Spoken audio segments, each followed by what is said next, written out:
This is Reg Athwal and welcome to another one of our episodes on the channel for book videos. So this is the book for today. I don't know if you've ever come across the book, Spiritual Capital, Wealth We Can Live by two authors, Danah Zohar and Ian Marshall. The book was published back in 2004. I found it to be quite an easy read. I read this around 2005. And in the past week, I had a chance to go through the entire book again. It's only 173 pages, but wow, it's packed full of really, really great content. So I've highlighted quite a few things that I want to cover. Even though they aimed this at, it says, using our rational, emotional, and spiritual intelligence to transform ourselves and corporate cultures. But I think for entrepreneurial businesses, and definitely family businesses, there's a lot of really good things here which could link to building a family legacy and just bringing this whole spiritual capital area into play, because I think it has a different dimension to how you think and how you do things with your family members and employees. So I'll kick off with the beginning. It says, I wrote this book for very personal reasons. When my son was 5, he asked me one night at bedtime why we had a life. I think that's a good start. It took me several weeks at that time to tell him that he should live his life to leave the world a better place than he had found it. And I'm going to pause there for a second, because with a lot of family businesses around the world that we've dealt with, we talk a lot about this being a custodian. Stewardship. It's never yours in the first place. You're just holding it, taking it to a better place, and then handing it on to the next generation. I think this is a really great introduction when she's talking about, the son and this question about life and making sure that you leave it in a better place than you found it. That was a weighty thought for a 5-year-old, but when he reached his late teens, the same question came up again, this time in the context of wondering whether to go to university, what to study, and what career to follow. I found myself giving him much the same answer, that whatever path he chose to follow, he should lead a life that makes a difference. As happens between parents and children, I found that my advice to my son made me call myself into account.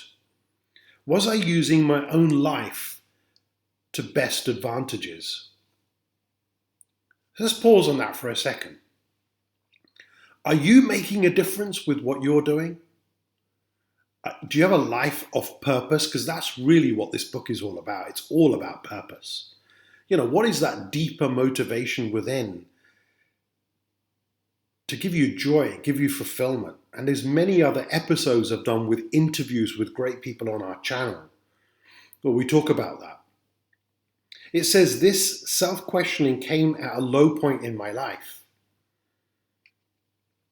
For perhaps the past 2 years, I'd fallen into quite a deep depression about the conduct of some individual people and about the state of our Western culture in general. I'd experienced some personal betrayals, been on the receiving end of some stupidity, thoughtlessness, or violence, or seeing that things inflicted on others, members of my family, my friends, people whose stories were told on the television news. I pause there because it's quite a powerful introduction. And I really recommend that you get a copy of this book. Buy it from Amazon, get it from your local bookshop. And what Danah and Ian are talking about here back in 2006 is even more relevant today, especially with the crisis that's happened and a lot of other things that have already happened in 2020 around the world. Moving on, it says here, later on in that introduction chapter, it says, I found the dream an uncanny representation of how our own culture has unfolded. The peaceful monks of Act 1 performing their healthy rituals represented a more traditional time with God in his heaven and all the right with the world. It was a time of belief and values, a time when human beings knew where the goalposts were. The cynical monks of Act 2 represented our modern era, dominated by capitalist materialism and bleak Newtonian mechanics. Theirs, ours, was a world of disillusion, bitterness, selfishness, and even privation. It is a world where people just go through the motions of once meaningful things. No one was nourished. The young monks of Act 3, I would like to think, are where at least some of us are today, setting out on a journey to discover new, living rituals, practices, philosophies that can take our race forward in a meaningful and sustainable future. I very much hope that a critical mass of individuals can identify with the young monks of Act 3, finding new and broader foundations for a capitalist ethos and our business culture that will use to let me reread that. We will use to the full their potential, both as material wealth generating mechanisms and as fuller human activities. Perhaps a few will find inspiration in the pages that follow. It is the assumption of this book that our capitalist culture and the business practices that operate within it are in crisis, and more so today. I described global business as a monster consuming itself. This is because the underlying ethos and assumptions of capitalism, many of the business practices that follow from them, are unsustainable. Capitalism and business as we know them have no longer and do not have long-term futures. And these limit the future of our culture at large. Now, regarding the monk situation, Act 1, Act 2, Act 3, it's in previous pages. I won't go there, but the authors go through this scenario, some hypothetical situations of monks living peaceful lives, and what are some of the levels of Act 1, Act 2, and Act 3, and in our world, what we could be doing. So to understand the book, it is necessary to create the crucial link between spiritual intelligence, spiritual capital, and sustainability. And in summary, there's a quote here: spiritual intelligence is the intelligence with which we access our deepest meanings, values, purposes, and highest motivations. Let me repeat that. Spiritual intelligence is the intelligence with which we access our deepest meanings, values, purposes, and highest motivations. I think that says it all. So it says SQ is about spiritual capital, and sustainability are crucially linked. SQ, sense of meaning, values, purpose, generates spiritual capital. Spiritual capital's meanings of values and higher motivation are necessary to sustainable capitalism and a sustainable society. So it talks about material capital being IQ linked to rational intelligence, what I think, social capital, EQ, emotional intelligence, as in what I feel, and spiritual capital, SQ, spiritual intelligence, what am I?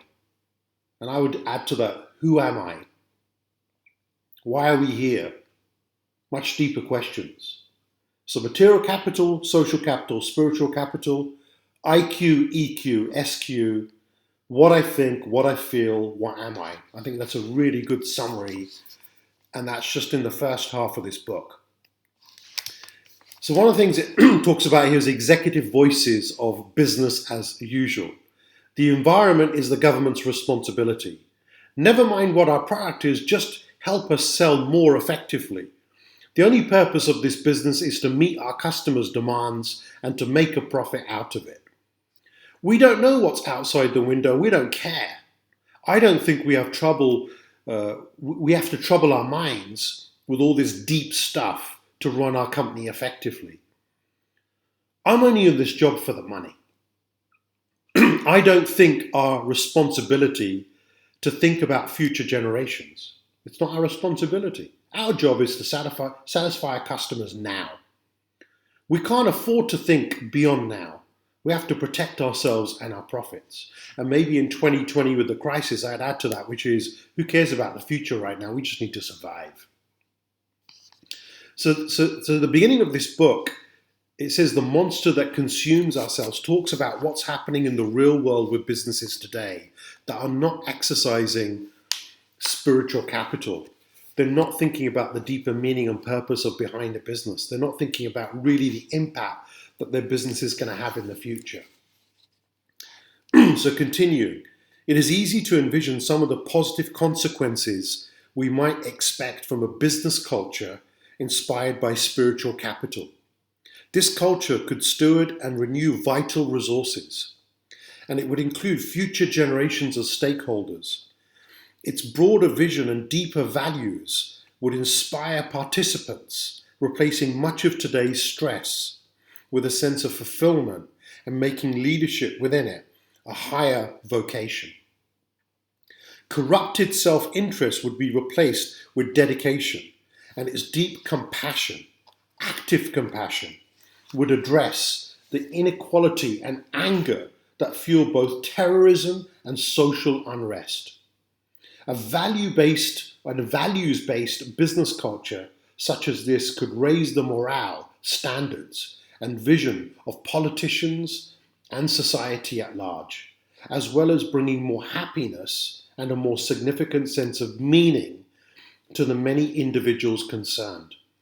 The higher motivations needed by a critical mass of the business community to ensure more positive consequences are mastery, creativity, and higher self.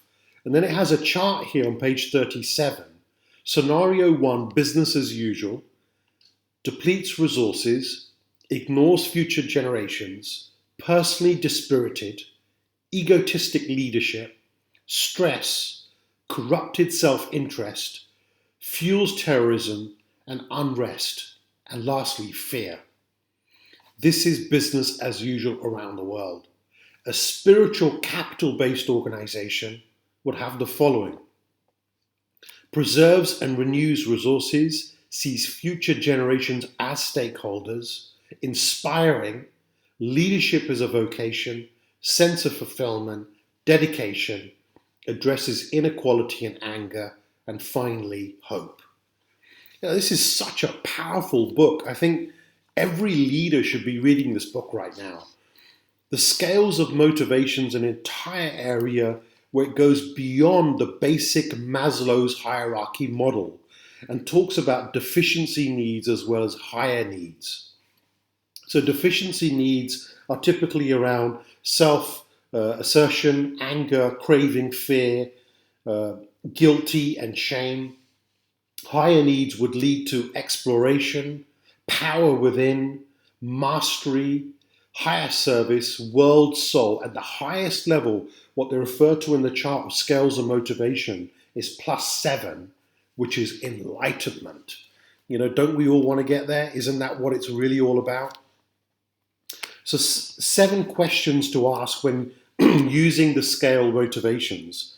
What motivations drive us as individuals or as a culture in the present? How do these motivations affect our behavior and strategies? What results do we get? Where would we like to be? What motivations are needed to get there? What do we need to do to make the motivational shift happen? And lastly, what kinds of behavioral and strategic changes will we see? And then it carries on with so many questions around this scale model. It breaks down every single aspect. I've just taken a few here, like a +6 would be a higher service. Higher service is the motive that drives the servant leader, the highest and most dedicated form of leadership possible. All great leaders serve something from beyond themselves, but the servant leaders or knights of the round table, the knights, as I think of them, serve transpersonal values, things like goodness, justice, truth, the elevation of suffering, the salvation of enlightenment of others. All leaders serve their fellows, their community, their country, or company, but servant leaders ultimately serve their own notion of the highest or most sacred. And then it carries on. Then the +7 is a world soul. Excuse me, I've got a bit of a sore throat today. The servant leaders at +6 is rooted in their God, but their calling is to be of service in this world of daily affairs. At the next level up, +7, world soul, people see themselves, others, as natural parts of divine made manifest. If habitual, these state may be accompanied by withdrawal from the world of daily life.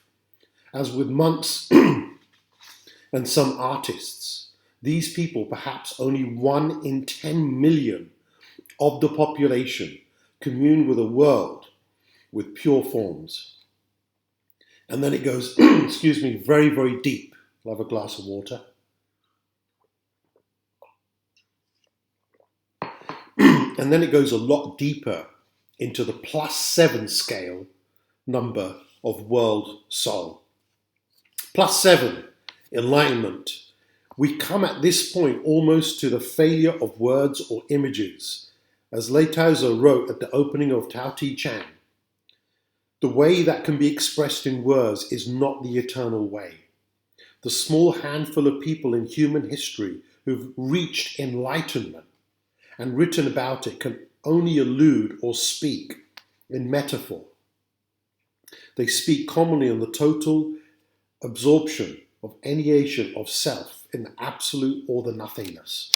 So it goes into a very, very spiritual part. By the time you get to 60 pages in the book, there'll be some people that will get here and go, this is not for me, I don't get it, forget it, it's all about profits, it's all about the customer, let's just grow, and they're really running at a lower vibration based on the scale chart that's presented here.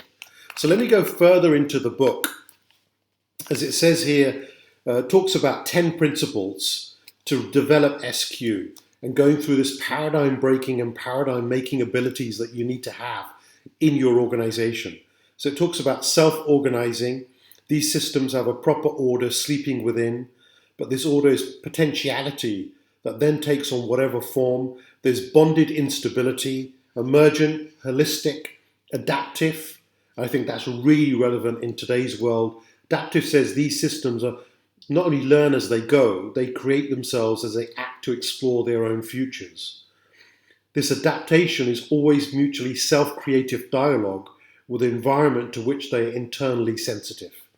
Then there's evolutionary mutations, destroyed by outside control, exploration, recontextualization, and order out of chaos.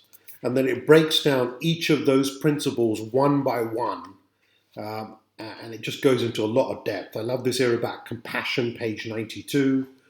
Talks about opposites. A compassionate person is both sensitive and responsive. To feel no compassion is usually linked to insensitivity, cruelty, indifference, unresponsiveness, or cynicism.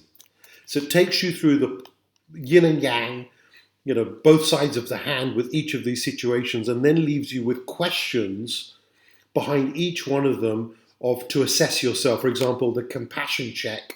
Do you feel the feelings of others? Yes or no? Their pain? Yes or no? Their joy?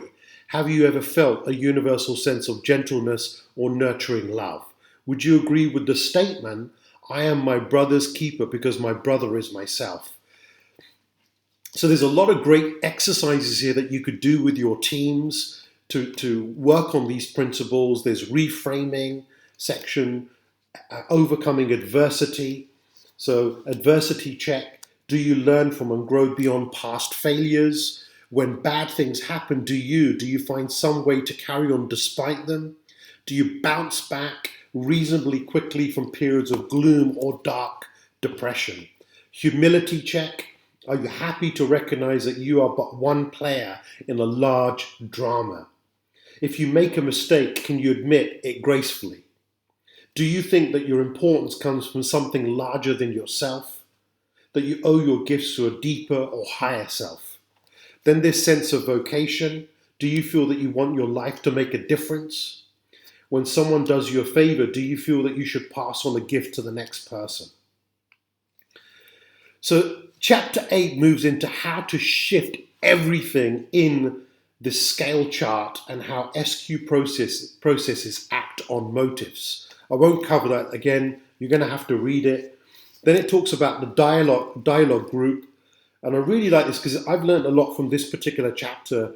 We've got this webinar that takes place every month with our family business community called Panelist X Debates. But I'm thinking of now changing the word debate to discussion or dialogue. Because the interpretation here of debate is knowing answers, winning and losing, unequal power, proving a point or defending a position. While a dialogue is finding out, a discussion, questions, sharing equal respect, exploring new possibilities and listening. So I really like the idea of, rather than let's have a debate, let's have a dialogue. Let's have a discussion. So moving towards the end of the book, he has a chart here about motivation, behavior and culture and the circle that goes round and round and what that means. And then there's a whole bunch of summary questions that you can ask around self-awareness, vision and value-led, positive use of adversity, celebration of diversity, field independence, and a whole bunch of other areas to do with being spontaneous. I like this one. Spontaneous is prepared to experiment and take risks in order to enhance performance, is prepared to change a plan or agenda to keep changing. Humility likes to give others credit for their knowledge and achievements, defers to the greater knowledge of experience of others, seeks to bring others on board by being open to their suggestions and deep concerns. Last couple of areas, and we start to wrap up our episode today. 8 issues that focus organizational culture, communication, relationships, power, flexibility, fairness, trust, truth, and empowerment. So it talks about if you focus on these areas, you can really support your culture to develop SQ. Communication, relationships, power, flexibility. And by the way, power not in sense of external, but more internal power. Fairness, trust, truth, and empowerment. And the last bit that I had here to wrap up was one of the authors here was traveling to Nepal. And while they're in Nepal, they ended up coming across these words from Mother Teresa. And it says, which I found was old, obscure, in a Nepalese educational newsletter, and these may inspire you along the way. So let me wrap up with this. Words from Mother Teresa. People are often unreasonable, illogical, and self-centered. Forgive them anyway. If you are kind, people may accuse you of selfish, ulterior motives. Be kind of them anyway. If you are successful, you will win some false friends, and true enemies succeed anyway. If you are honest and frank, people may cheat you. Be honest and frank anyway. What you spend years building, someone may destroy overnight. Build anyway. If you find serenity and happiness, people may be jealous. Be happy anyway. The good you do today, people will often forget tomorrow. Do good anyway. Give the world the best you have, and it may never be enough. But give the world the best you have anyway. You see, in the final analysis, it is all between you and God. It is never between you and them. Anyway, Mother Teresa. I have come across that poem in other books referred by other authors. So from a source point of view, it says in Mother Teresa in this book, but I think it's worth checking that again. That's it, me. I'm done. Superior capital, the wealth we can live by, using rational, emotional, and spiritual intelligence, as it says here, to transform ourselves and our corporate culture. I hope you enjoyed that. Leave some comments, hit the subscribe button, hit the like button, help our algorithm, and I hope you share it as well with other people, because I think there's some really good messages in this book. And I recommend you pick up a copy and definitely do some of the exercises that are in the book with your teams if you're looking to build a great culture. So on that note, bye for now. See you soon.